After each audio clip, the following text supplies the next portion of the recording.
kembali lagi bersama aku, Maria Prilin di Fakta Edukasi.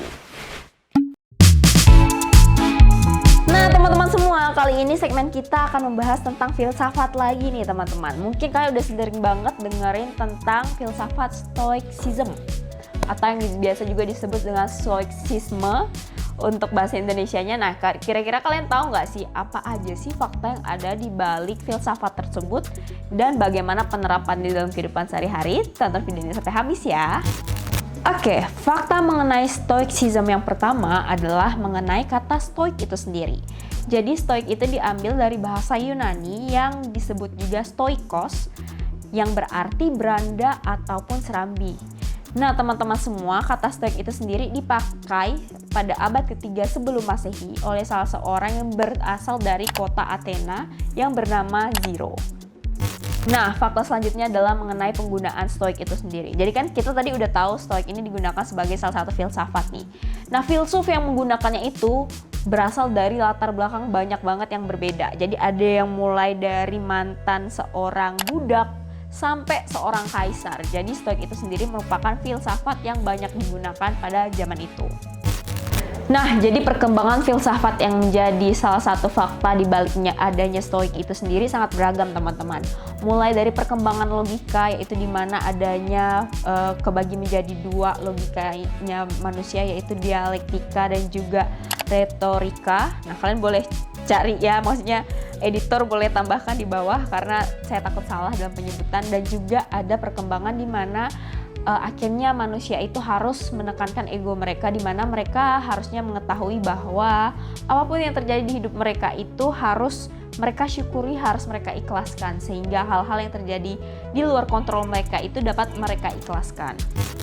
Oke, selanjutnya adalah tentang filsafat stoik itu sendiri. Diyakini bahwa filsafat ini sebenarnya menekankan bahwa segala sesuatu yang terjadi dalam kehidupan itu sifatnya netral. Jadi nggak ada yang positif, nggak ada yang negatif.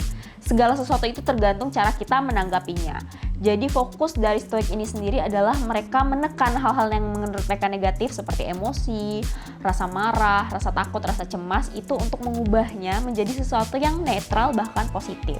Jadi memang mereka meyakini bahwa segala sesuatu yang terjadi di kehidupan itu ada maksud dan tujuannya. Jadi rasa sedih maupun rasa sesal yang kita alami di kehidupan itu tidak bisa kita kontrol, namun tetap bisa kita kendalikan melalui respon dari sesuatu yang akan kita berikan. Nah, fakta yang terakhir akan berbicara mengenai prinsip yang dipegang oleh penganut Stoicism itu sendiri teman-teman. Yang pertama adalah mereka melihat apa yang terjadi di sekitar mereka, baik itu kejadian maupun orang-orang yang ada di sekitar mereka sebagai suatu objek. Jadi subjeknya tetap diri mereka sendiri, yaitu orang yang bisa mereka kontrol. Sehingga mereka akan menerima sekitar mereka ataupun orang-orang terdekat mereka itu sebagai sesuatu yang apa adanya. Jadi mereka tidak punya ekspektasi berlebihan tentang sesuatu ataupun seseorang.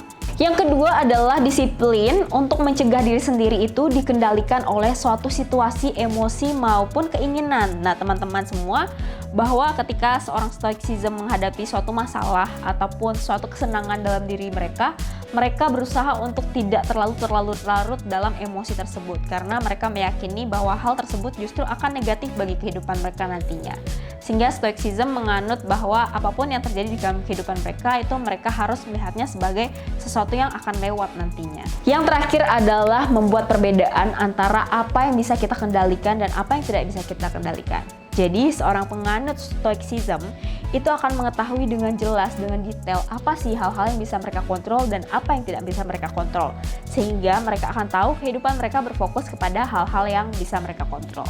Nah, jadi dia tadi teman-teman edukasi mengenai filsafat Stoicism yang saat ini sedang diperbincangkan oleh anak muda dan sedang dilakukan oleh beberapa idola, bahkan oleh beberapa orang di dunia ini. Menurut kalian gimana nih? Bagus nggak sih Stoicism itu diaplikasikan dalam kehidupan kita sehari-hari? Boleh komen di bawah ya. Atau menurut kalian teman-teman edukasi ada yang udah coba menerapkan dan punya tips dan saran, itu juga boleh komen di bawah. Jangan lupa like, comment, and subscribe video ini. Kita ketemu lagi di video selanjutnya. Bye!